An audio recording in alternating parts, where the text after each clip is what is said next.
Polymerisation of alkene.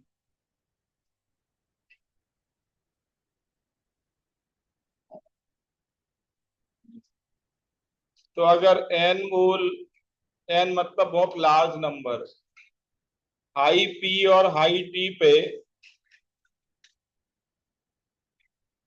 आप access में ले लें तो इसके एन मोल इकट्ठे हो जाते हैं, होल एन। इसका नाम है पॉली इथाइलिन, मार्केट में पॉलीथीन नाम से बिकता है। ये नॉन बायोडिग्रेडेबल होता है पॉलीमर, नॉन बायोडिग्रेडेबल।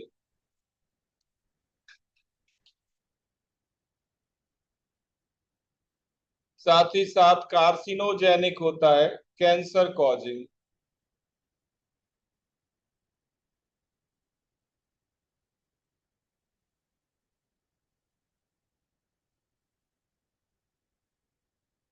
तो इथाइलिन के पॉलीमराइजेशन से बनता है पॉलीइथाइलिन। लिखने का एक तरीका होता है, ध्यान देना, बॉन्ड को ब्रैकेट से कट करना,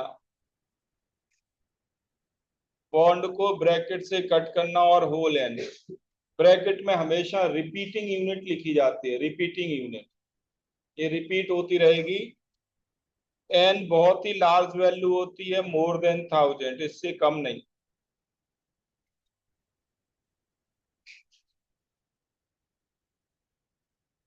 अगर अब आप हाइड्रोजन की जगह फ्लोरीन ले आओ, इसका नाम है TFE, टेट्राफ्लोरोइथीन। TFE, tetrafluoroethene. इसको भी सेम हाई पी और हाई टी पे आप लेके जाओ तो ये भी पॉलीमराइज हो जाएंगे सारे।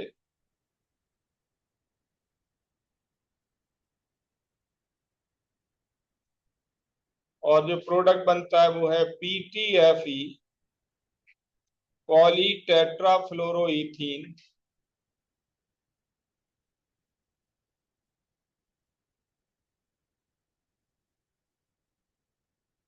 PTFE ही लिखा आएगा, या इसका दूसरा नाम लिखा आएगा, उसे कहते हैं टेफ्लॉन।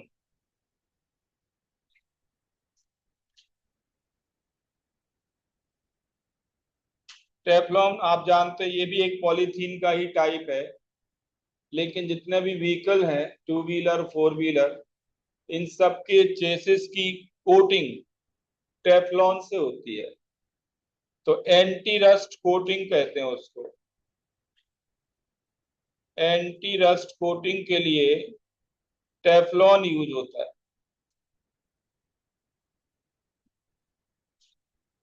Anti rust coating.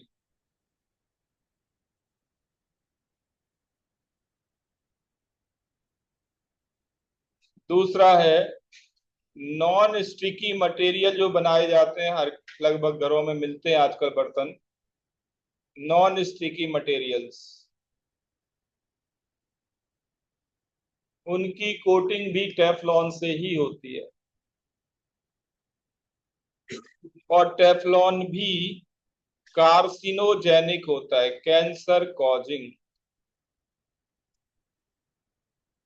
इसलिए जब आप दुकान पे नॉन स्टिकी मटेरियल खरीदने जाएं, बर्तन खरीदने जाएं, कढ़ाई दे दो भाई जिसपे वेजिटेबल ना चिपके, खाना ना चिपके, कोई ऑयल ना स्टिक हो, तो जब वो कढ़ाई देंगे आपको तो साथ साथ एक वुड स्पून भी देंगे, लकड़ी की चम्मच साथ में देंगे। ये कानून है, मैंडेटरी है। अगर नहीं देते और आप कंप्लेन कर दो तो उसे जेल हो जाएगी, ये कानून है। लगभग कंट्रीज में तो ये मटेरियल ही बैन है, लेकिन अपनी कंट्री में बिकने का रास्ता निकाल लिया कि बेचो वुड स्पून के साथ। क्यों देते हैं वुड स्पून साथ में? जिससे कि आप कोई उसका यूज करेंगे कढ़ाई पे तो स्क्रैच ना लगे। अगर आप स्टील की स्पून यूज कर रहे हैं, नॉन स्टिकी बर्तन है, तो उस पर स्क्रैच लगेगा। स्क्रैच लगने से ये PTFE, या टेफलॉन आपके खाने में मिल जाएगा, आप उसको खाओगे तो आपको कैंसर होने के चांसेस बढ़ जाएंगे, क्योंकि ये कैसा होता है, कार्सिनोजेनिक। तो जिन घरों में नॉन स्टिकी बर्तन यूज होते हैं वहां पे लोगों को कैंसर के चांसेस ज्यादा होते हैं। ठीक है, तो पीटीएफई है पॉली टेट्राफ्लोरोइथीन। नेक्स्ट लिखो ब्यूना एस, पॉलीमर का नाम है। ब्यूना एस पॉलीमर किसका है, तो एस फॉर स्टायरीन और ब्यूना फॉर 1,3-ब्यूटाडाइईन, यही नाम पूछे जाते हैं।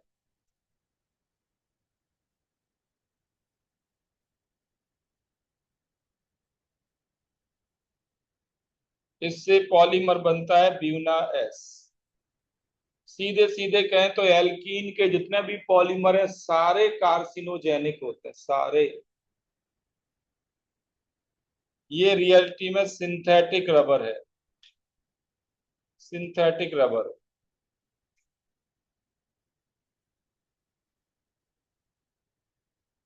इस रबर का यूज करते हैं च्युइंग गम में या बबल गम में, synthetic rubber. S for styrene, chewing gum और बबल गम में इस रबर का यूज करते हैं। और इस रबर को सल्फर की प्रेजेंस में हीट कर दें, प्रोसेस का नाम होता है वल्केनाइजेशन। तो थोड़ी हार्ड रबर बन जाती है। हार्ड रबर ये होती है क्रॉस लिंक्ड पॉलीमर।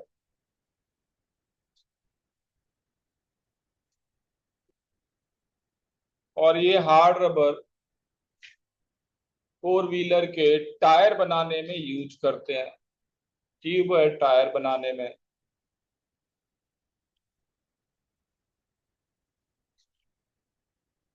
तो सिंप्लीफाइड लैंग्वेज में कहें तो जब आप बबलगम चबाते हैं तो समझिए क्या चबा रहे हैं, टायर विदाउट सल्फर। केमिकली बात करें तो आप टायर चबा रहे हैं विदाउट सल्फर।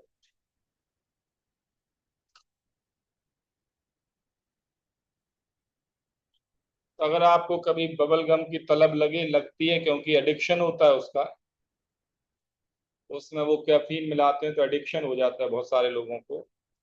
तो बबल गम खाने की कभी तलब लगे तो क्या करें, आसपास कोई व्हीकल खड़ा हो उसका टायर काट लो थोड़ा सा।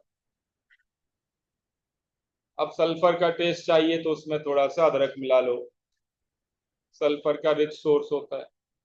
तो टायर और थोड़ा सा जिंजर मिला के और आराम से खाओ, उसको चबाओ, बबल गम का टेस्ट आएगा आपको। हाँ, बाकी चीजें पेपरमेंट का तो नहीं आएगा, लेकिन बबल गम की पूर्ति हो जाएगी। तो टायर काट के थोड़ा उसमें अदरक मिला के खा जाओ। तो bubble gum is nothing but, केवल सल्फर का डिफरेंस है ट्यूब और टायर की रबर और बबल गम की रबर में। ठीक है, ये कार्सिनोजेनिक होता है, तो अगर गलती से आप निगल गए तो बॉडी तो उसको डिस्कार्ड करने की कोशिश करती है और डिस्कार्ड कर देती है, 99% केस में बॉडी से बाहर चला जाता है। लेकिन एज्यूम करो कि बॉडी बबल गम आप निगल गए और डिस्कार्ड नहीं कर पाई, कहीं स्मॉल इंटेस्टाइन में साइड में चिपक गई, तो इसका एंड रिजल्ट है cancer, because it is carcinogenic. तो जब भी टेलीविजन पे बबल गम का एड आता है ना, उस एड को मत देखे कि कौन कर रहा है, एक्टर या एक्ट्रेस। साइड में व्हाइट लाइन से कुछ वो बोलते हैं, थोड़ा फास्ट बोलते हैं, उसको सुनने की कोशिश करो कि वो कह क्या रहे। वो डिस्क्लेमर देते हैं कि भाई इसको खाने से कैंसर हो गया तो हम जिम्मेदार नहीं है।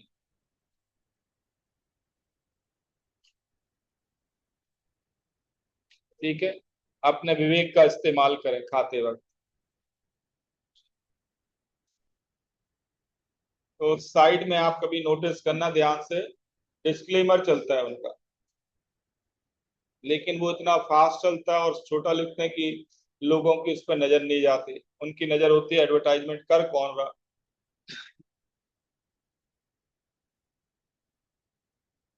ठीक है, तो ये है ब्यूना एस। तो ये कुछ एग्जाम्पल है एल्कीन के पॉलीमर के कनेक्शन में। नेक्स्ट लिखो, रिएक्शन सेट एलाइल कार्बन।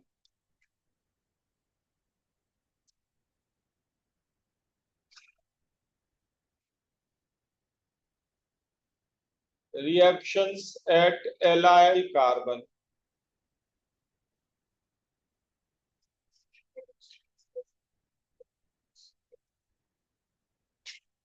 अच्छा, परऑक्सी एसिड अभी कराते हैं। एलाइल कार्बन की रिएक्शन लिखें।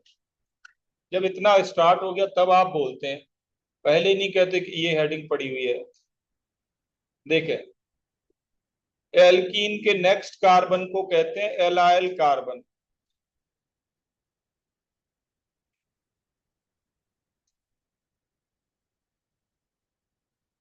एल्कीन के नेक्स्ट कार्बन को एलाइल कार्बन कहते हैं। एल्फा कार्बन का नाम है एलाइल कार्बन। आपसे कहें कि बताएं इसमें कितने एल्फा कार्बन है, आंसर है 1 2 3। डबल बॉन्ड के नेक्स्ट कार्बन को क्या कहते हैं? Alpha carbon. एल्फा कार्बन का ही नाम है एलाइल, एलाइल कार्बन।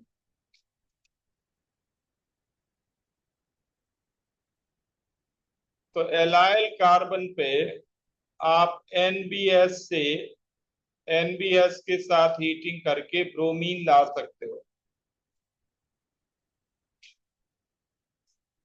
रिएक्शन है फ्री रेडिकल सब्स्टिट्यूशन। जो आप एल्केन में लिख चुके हैं वही मैकेनिज्म है, free radical substitution. Mechanism same है जो एल्केन में लिख चुके हैं आप, बस इतना सा चेंज है कि यहाँ पे जो चेन इनिशिएशन स्टेप है उसमें फ्री रेडिकल का सोर्स है एनबीएस। एनबीएस पूरा नाम है N bromo succinimide, succinic acid का एमाइड।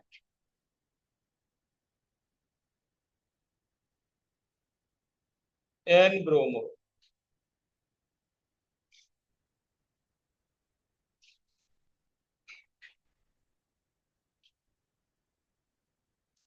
ये है एनबीएस। ये बीआर फ्री रेडिकल का सोर्स है। और सैचुरेटेड कार्बन पे जो डबल बॉन्ड का नेक्स्ट कार्बन है उस पे ब्रोमिनेशन कर देना है।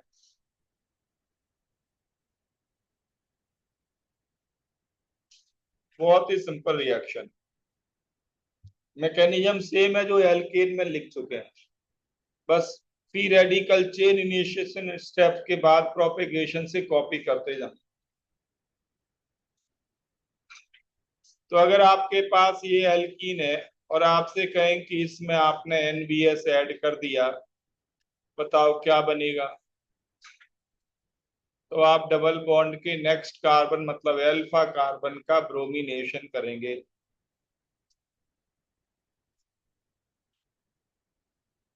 अगर आपके पास इथाइल बेंजीन है, मिथाइल बेंजीन है, इथाइल बेंजीन है, लेट एनबीएस के साथ हीट किया तो भी आपको डबल बॉन्ड के नेक्स्ट कार्बन पे हेलोजिनेशन करना है।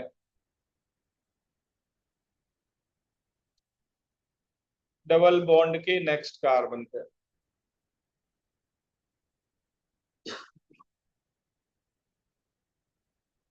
और एक और रिएजेंट है जो डबल बॉन्ड के नेक्स्ट कार्बन पर रिएक्ट करता है, वो है सेलेनियम डाइऑक्साइड। ये एलाइल पोजीशन पे OH ग्रुप इंट्रोड्यूस करता है, OH। या ये कहें कि इसके CH बॉन्ड में किसको इंट्रोडक्शन हो जाता है, O का, एलाइल पोजीशन वाले। तो एलाइल कार्बन को OH में ये ऑक्सीडाइज करता है।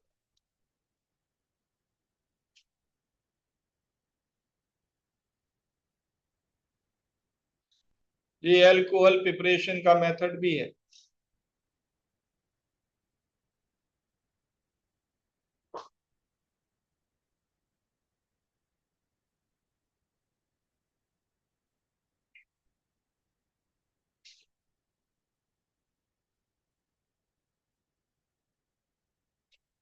ओके, नेक्स्ट लिखो। ये तो एलाइल कार्बन की दो रिएक्शन थी।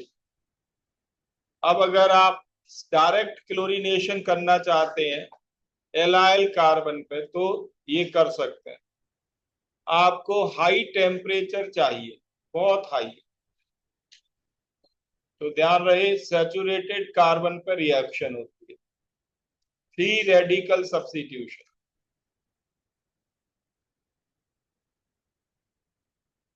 लेकिन अगर आप क्लोरीन ऐड कर रहे हैं और बहुत लो टेम्परेचर है निगेटिव में, तो आप डबल बॉन्ड के अक्रॉस क्लोरीन ऐड कर देंगे। इसे कहते हैं इलेक्ट्रोफिलिक एडिशन, जो आप ऑलरेडी कर चुके हैं लास्ट क्लास में। आपने देखा था ओजोनलिसिस में कितना टेम्परेचर लगा था, -78।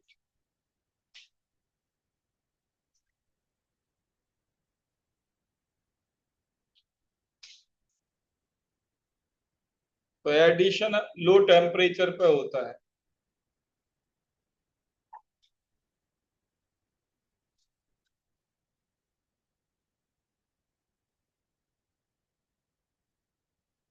ठीक है, ये एलाइल कार्बन की रिएक्शन थी। नेक्स्ट लिखो, एडिशन ऑफ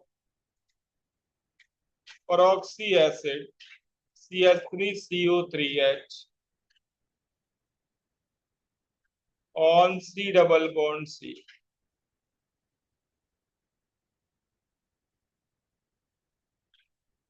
CH3CO3H होता है, इसका नाम है परऑक्सी एसिटिक एसिड।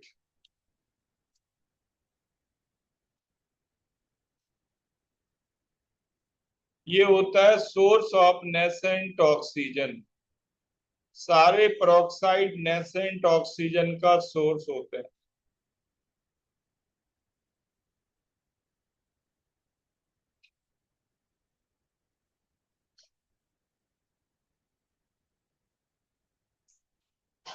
ये है पेरोक्सी बेंजोइक एसिड, PBA के नाम से आएगा।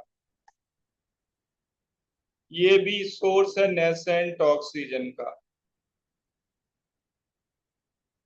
पेरोक्साइड बॉन्ड बहुत वीक बॉन्ड होता है।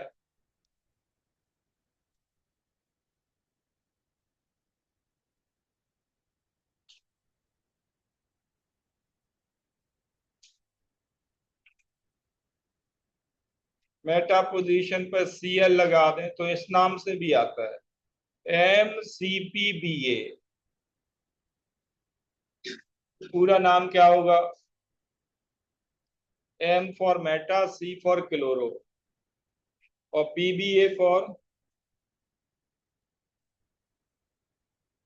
परऑक्सी benzoic acid. P for परऑक्सी, B for benzoic, A for acid. ये सब नेसेंट ऑक्सीजन के सोर्स हैं। ये सब नेसेंट ऑक्सीजन के सोर्स हैं।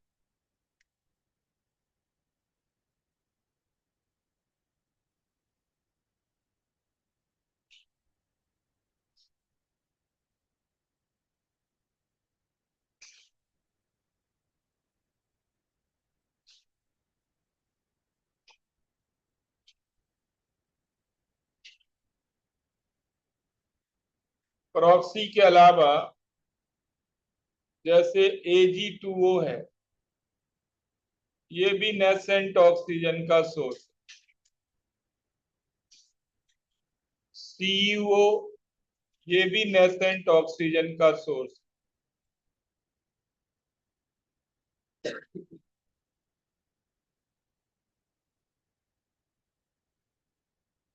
इस नेसेंट ऑक्सीजन में क्या खास बात है? तो नेसेंट ऑक्सीजन एक इलेक्ट्रोफिलिक ऑक्सीजन है विद लोन पेयर। ये इलेक्ट्रोफिलिक ऑक्सीजन है विद लोन पेयर। और आपको मैंने बताया था कि अगर इलेक्ट्रोफाइल विद लोन पेयर आपको दे दिया जाए तो क्या होता है।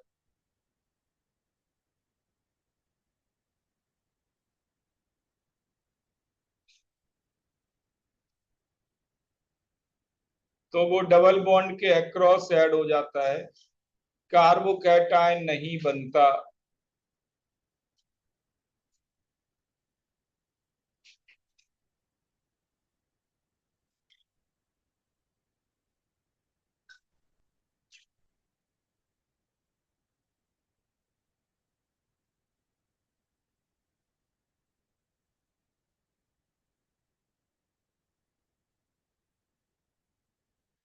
ठीक है, आपने यही लिखा होगा, याद करो। अगर हमारे पास इलेक्ट्रोफाइल Br+ था तो हमने क्या बनाया था? ये भी इलेक्ट्रोफाइल है विद लोन पेयर। क्या बनाया था? इसकी मैकेनिज्म को आप देखें तो आपने बनाया होगा साइक्लिक ब्रोमोनियम आयन। यहाँ पे हमारे पास न्यूट्रल इलेक्ट्रोफाइल है विद लोन पेयर, तो ये बन जाएगा। 3 मेंबर रिंग को कहते हैं ऑक्जीरेन। तो पूरा नाम हो गया इसका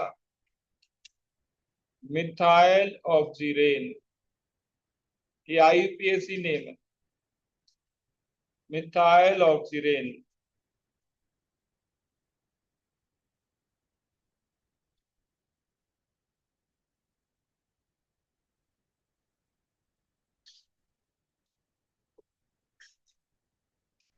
ठीक है,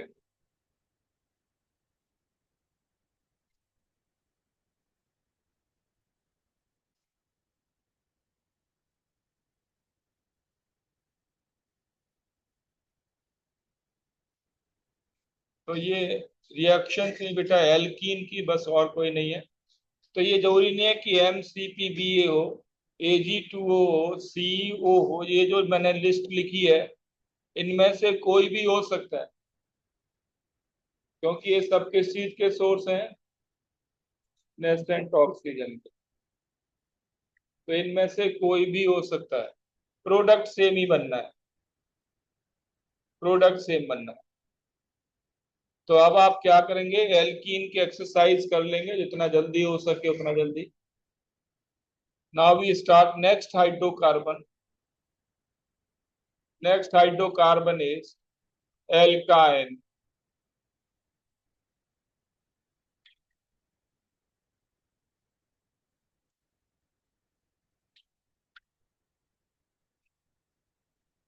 एल्काइन और एल्कीन की रिएक्शन मिलती जुलती है, फास्ट होता है, इसलिए प्रिपरेशन का पहला मेथड लिखें।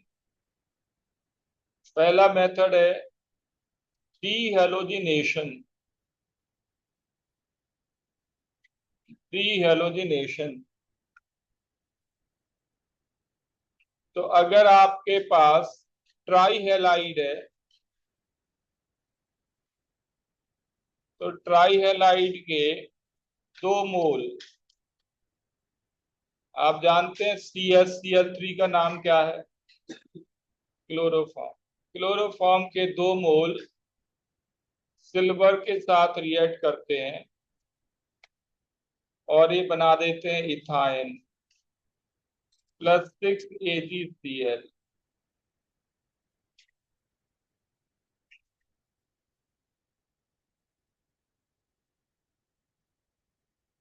अगर टेट्राहेलाइड है,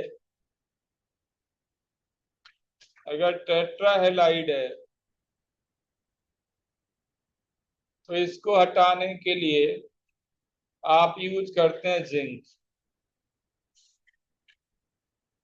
Zn सारे हेलोजन को रिमूव कर लेता है।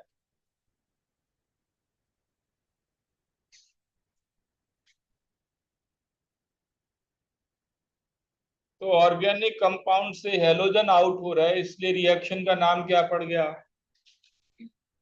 डीहेलोजिनेशन।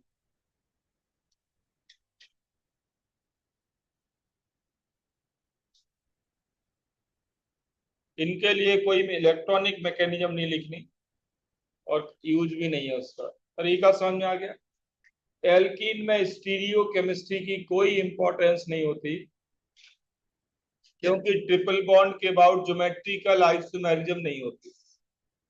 ज्योमेट्रिकल आइसोमेरिज्म किसके अबाउट होती है? डबल बॉन्ड के अबाउट। तो यहाँ स्टीरियो केमिस्ट्री की कोई इंपॉर्टेंस नहीं है in the reactions of alkynes. ठीक है, डिप्रेशन हो चाहे प्रॉपर्टीज हो। Number 2, dehydrohalogenation. डिहाइड्रोहेलोजिनेशन से क्या मीनिंग आ रही है? Removal of hydrogen and halogen. Removal of hydrogen and halogen.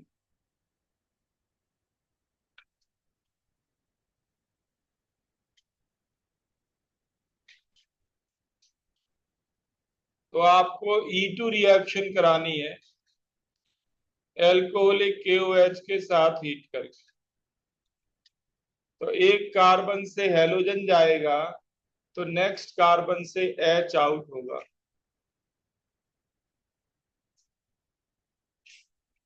तो एक से H जा रहा है, एक से हेलोजन जा रहा है, तो नाम क्या पड़ गया? डिहाइड्रोहेलोजिनेशन। मतलब removal of hydrogen and halogen. Removal of hydrogen and halogen. लेकिन अभी ट्रिपल बॉन्ड तो बना नहीं। अब और स्ट्रॉन्ग बेस लेना पड़ेगा, NaNH2। तो अब इस Br के साथ ये H जाएगा। तो दो बार कौन सी रिएक्शन की हमने? दो बार की हमने डिहाइड्रोहेलोजिनेशन।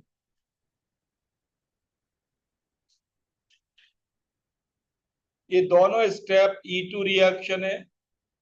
फुल मैकेनिज्म E2 आप ऑलरेडी लिख चुके हैं।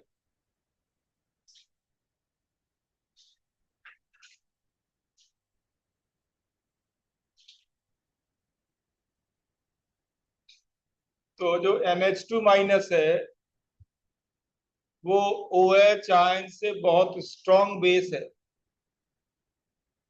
ये बहुत ही स्ट्रॉन्ग होता है OH आयन से।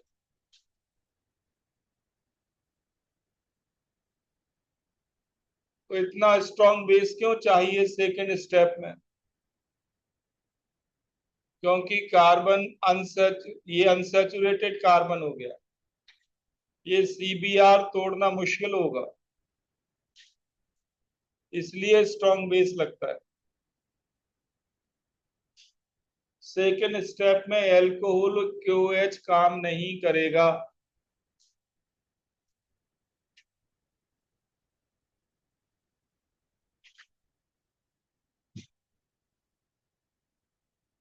मेथड नंबर 3, कैल्शियम कार्बाइड का हाइड्रोलिसिस। कैल्शियम कार्बाइड के हाइड्रोलिसिस से C2H2 बनेगा।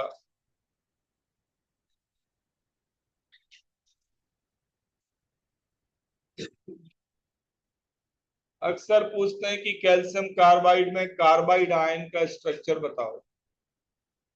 ये है Ca2 plus C2 minus. Carbide ion का ये स्ट्रक्चर है C ट्रिपल बॉन्ड C और दोनों कार्बन पे एक एक negative charge C2 2 two two minus.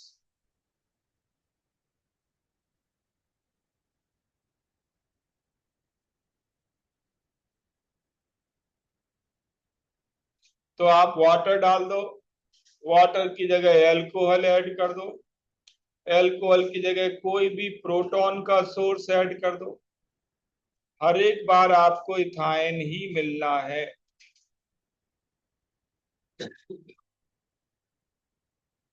Water, alcohol और any source of H+ ion, HCl, H2SO4, H3PO4, कोई भी जो प्रोटॉन देता हो।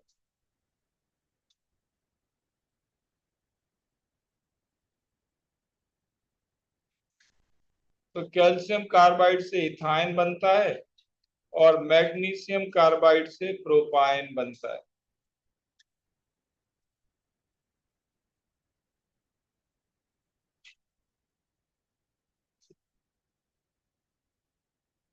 मैग्नीशियम कार्बाइड से।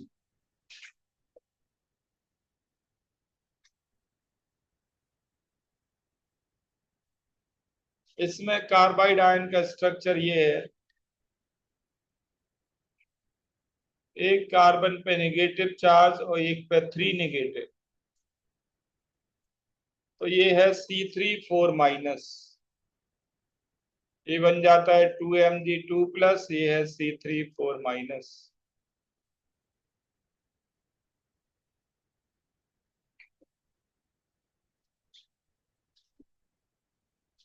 तो C3 4- में ये स्ट्रक्चर है, 2 सिग्मा बॉन्ड है, 2 पाई बॉन्ड है।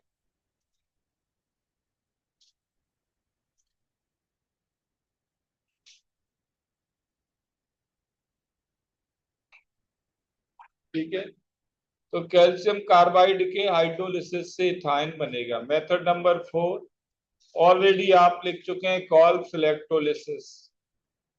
कॉल्स इलेक्ट्रोलिसिस ऐसा मेथड है जिससे एल्केन, एल्कीन एंड एल्काइन तीनों बनाए जाते हैं। अब आप ये सोडियम या पोटेशियम सॉल्ट ले लें और करंट पास कर दें, तो इथाइन बन जाएगा और CO2 लिबरेट होगी एट एनोड। KOH+ हाइड्रोजन बनता है एट कैथोड।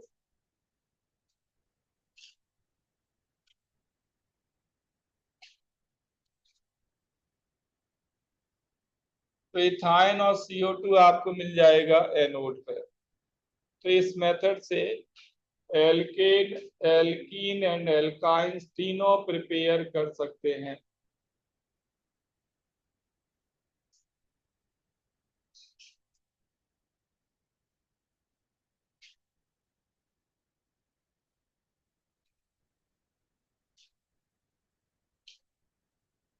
बन जाएगी। तो ये एल्काइन बनाने के मेथड से। Now we come to properties of alkynes. तो नंबर 1 हाइड्रोजिनेशन। हाइड्रोजिनेशन में मैं टाइम नहीं लगा सकता क्योंकि सारा डिटेल मैं बता चुका हूं एल्केन प्रिपरेशन के वक्त।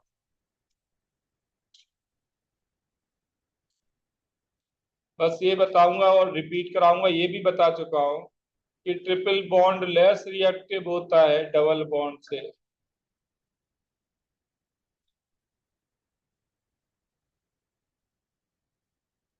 ये इलेक्ट्रोफिलिक एडिशन रिएक्शन में है, इलेक्ट्रोफिलिक एडिशन रिएक्शन। लेकिन ट्रिपल बॉन्ड ज्यादा रिएक्टिव होगा डबल बॉन्ड से इन हाइड्रोजिनेशन।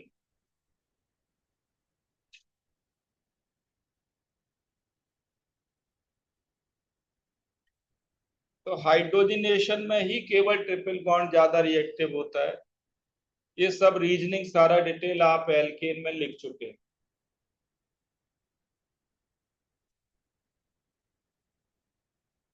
मैं केवल रिएक्शन रिएक्शन लिखूंगा, बाकी सारा डिटेल आप जाके एल्केन में पढ़ें।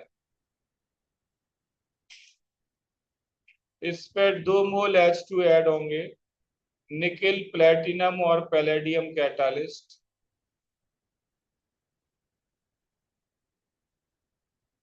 ये था, इनमें कन्वर्ट हो जाएगा।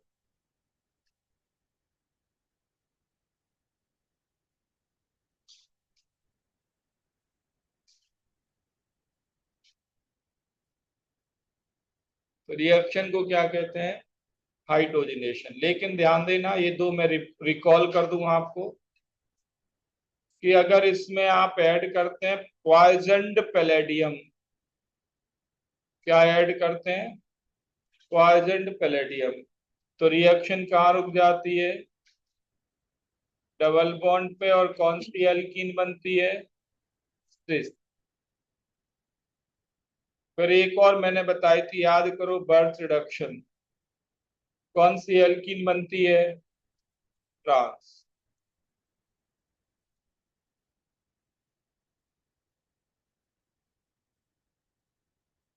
तो डिटेल के लिए आप एल्कीन पढ़ें, एल्केन पढ़ें।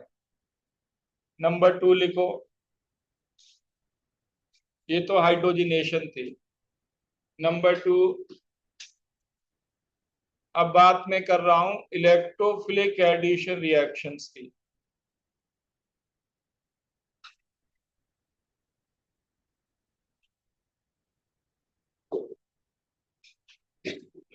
सबसे पहले मैं आपको इसका रीजन दे रहा हूं कि एल्कीन ज्यादा रिएक्टिव क्यों है।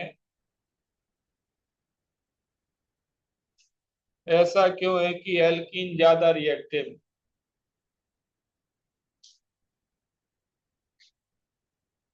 तो आंसर ये है कि जब एल्कीन किसी इलेक्ट्रोफाइल से कंबाइन करे तो ये स्लोएस्ट स्टेप है, सबको मालूम है।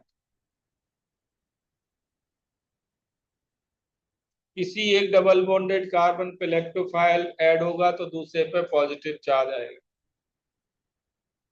सोचो अगर ये ट्रिपल बॉन्ड होता तो तब भी यही करना था।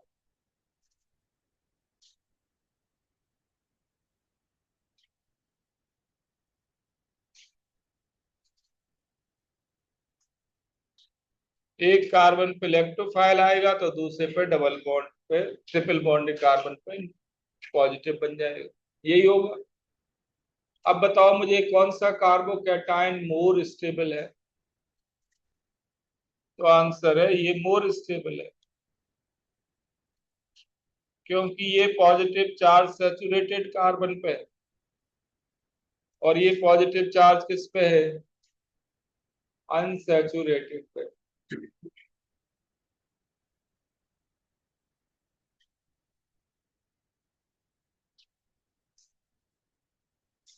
आगे सही। तो ये ज्यादा स्टेबल है, मतलब इक्विलिब्रियम ज्यादा फॉरवर्ड रहेगा। इनडायरेक्टली हम कहेंगे कि एल्कीन ज्यादा रिएक्टिव है।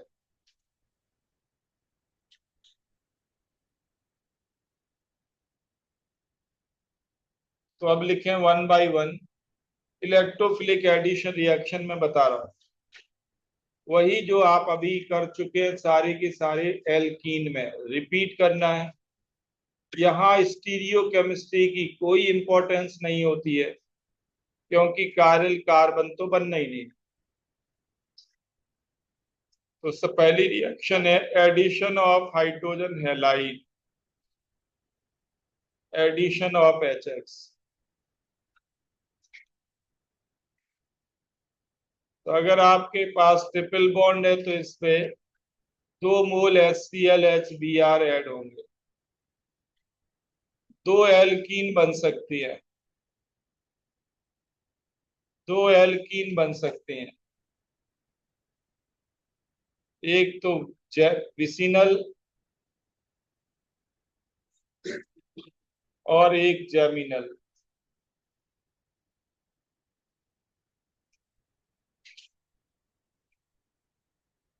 कौन सी एल्कीन मेजर होगी?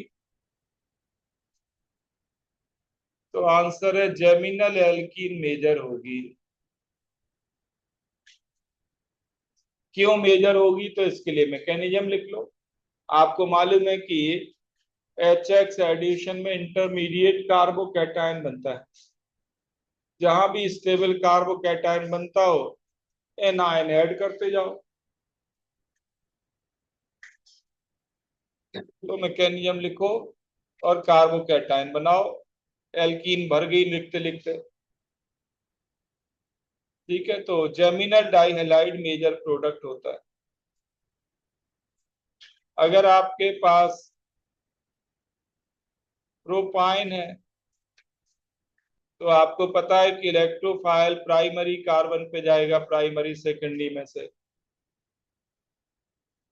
तो जो न्यूक्लियोफाइल है Br वो सेकेंडरी पे जाएगा। ये मेजर प्रोडक्ट बनेगा।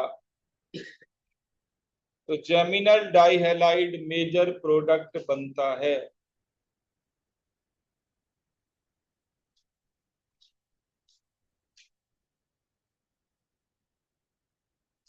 अब आपने लिखा कि ट्रिपल बॉन्ड की रिएक्टिविटी डबल बॉन्ड से कम होती है, लेकिन लेकिन अगर ट्रिपल बॉन्ड और डबल बॉन्ड कंजुगेट हो, अगर ये कंजुगेट हो, ऑल्टरनेट हो,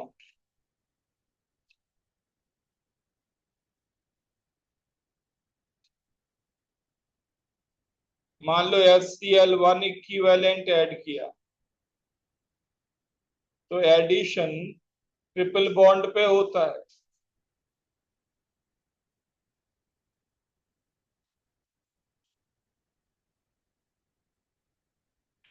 ट्रिपल बॉन्ड पे एडिशन क्यों होता है, डबल बॉन्ड पे क्यों नहीं हुआ?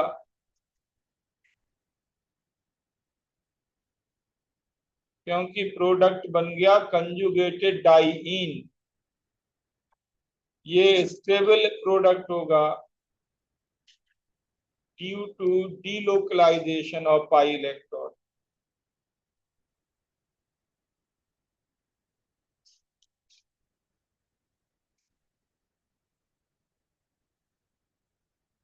कंजुगेटेड डाइईन मिलती है, इसलिए ट्रिपल बॉन्ड ज्यादा रिएक्टिव हो गया किससे? डबल बॉन्ड से।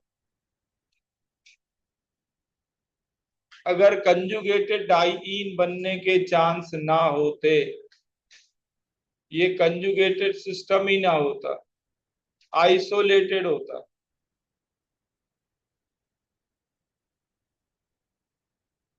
और इसमें HCl1 इक्विवेलेंट डाल दें तो फिर किसके अक्रॉस एडिशन करेंगे बताओ? आंसर है डबल बॉन्ड के अक्रॉस।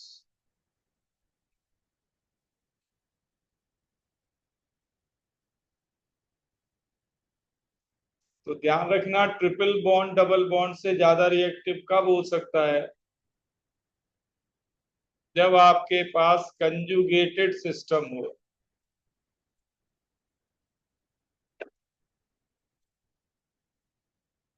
ये कहलाता है आइसोलेटेड सिस्टम।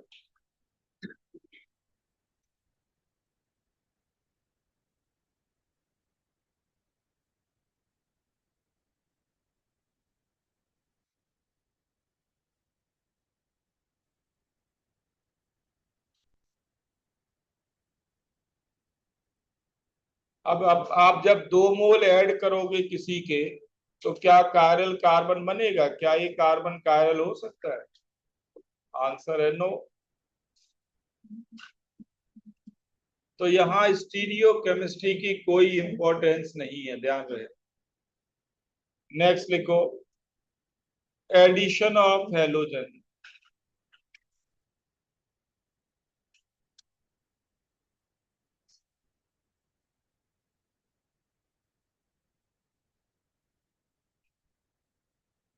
ये किसी एग्जाम में प्रॉब्लम नहीं आती।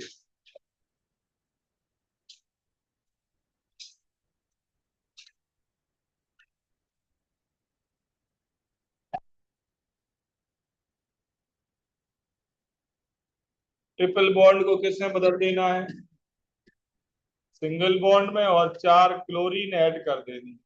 बिल्कुल इजी। और जब 4 क्लोरीन ऐड होंगी तो कोई कारल कार्बन तो बनना नहीं।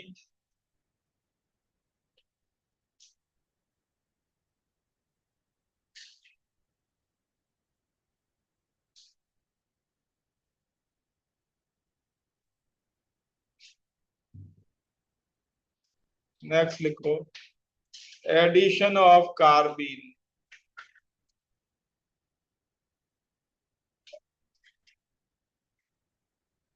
अगर आप CH2N2 के साथ हीट कर दें तो पहले ट्रिपल बॉन्ड डबल बॉन्ड में जाएगा और कार्बीन ऐड हो जाएगी, और CH2N2 डाल दें, हीट कर दें तो डबल बॉन्ड सिंगल बॉन्ड में कन्वर्ट होगा, 1 मोल कार्बीन और ऐड हो जाएगा।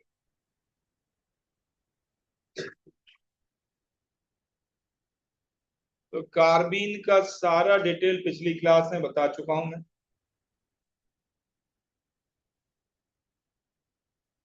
तो ट्रिपल बॉन्ड और डबल बॉन्ड के अक्रॉस कौन ऐड हो जाता है? कार्बीन।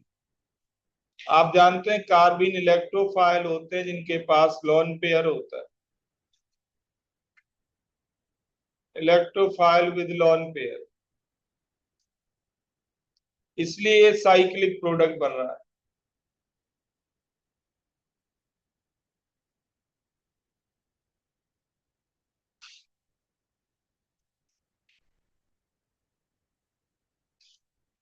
लिख लिया सबने? नेक्स्ट लिखो फोर्थ, और सबसे ज्यादा एग्जाम में यही प्रॉब्लम आई है, इलेक्ट्रोफिलिक एडिशन रिएक्शन, वो है हाइड्रेशन।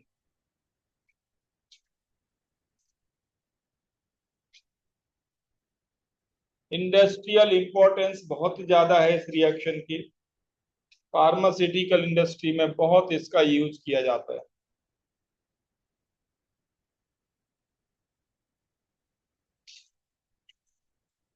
इसमें क्या है, H2O ऐड करो आप, HgSO4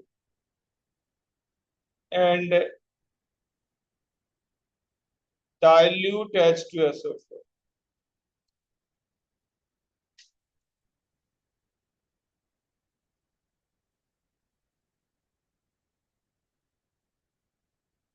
तो होता क्या है, एक कार्बन पे H और एक कार्बन पे OH आता है, लेकिन ये प्रोडक्ट अपने आप ही टॉटोमराइज हो जाता है।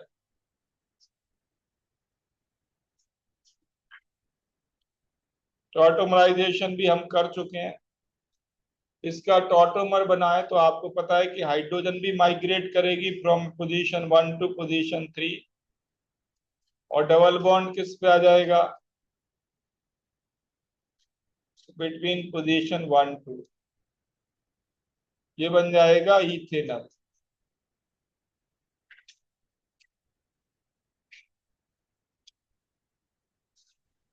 तो ये हाइड्रोकार्बन से सीधे आपने एल्डिहाइड कीटोन बना लिया।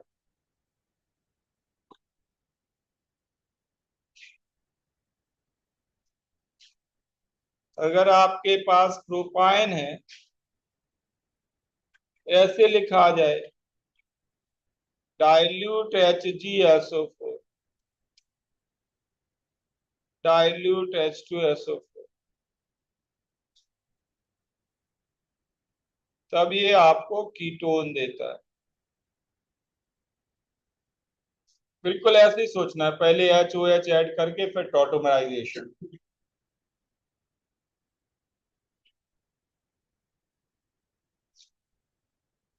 इसमें सल्फेट आयन लिखना जरूरी नहीं है, कई बार ऐसे लिख देते हैं aqueous Hg2+ ion and dilute H+।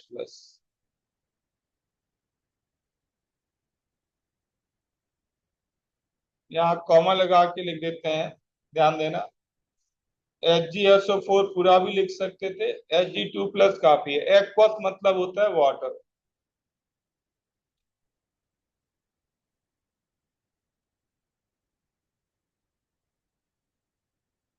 तो बनेगा तो acetone he.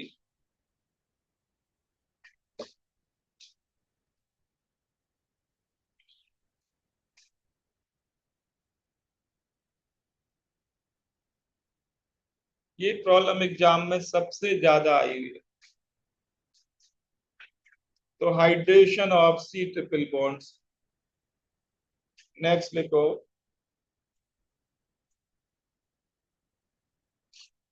reactions given by terminal alkynes.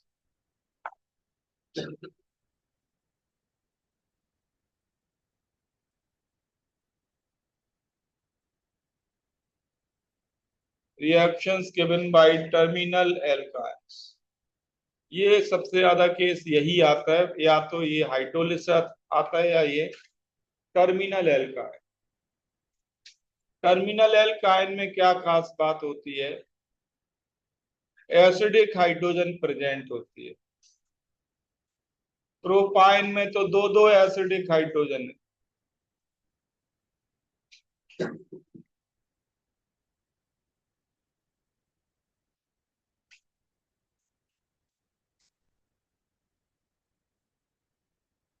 तो टर्मिनल एल्काइन या प्रोपाइन, इथाइन सॉरी, ये टर्मिनल एल्काइन है।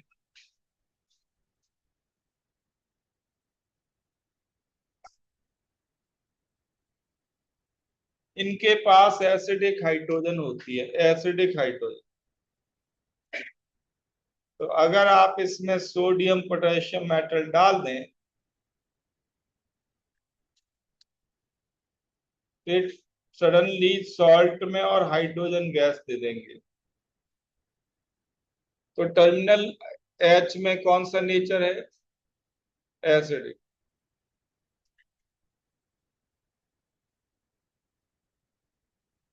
अगर गिगनार रिएजेंट डाल दिया तो क्या होगा,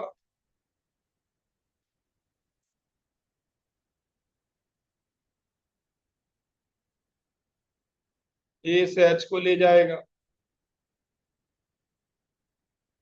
ये सॉल्ट बन जाएगा और मीथेन गैस बनेगी।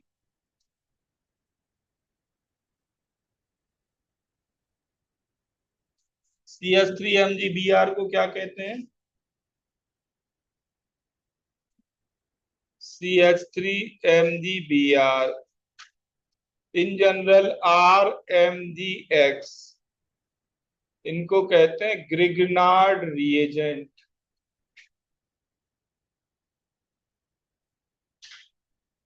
And it is nothing but source of carbanion. R- का सोर्स है ये।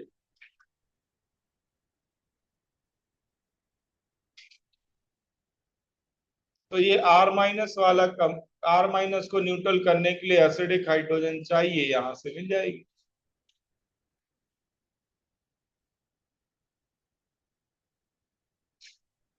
आगे समझ सबको। तो इसी का यूज भी करते हैं, लिख लें test for terminal alkynes test.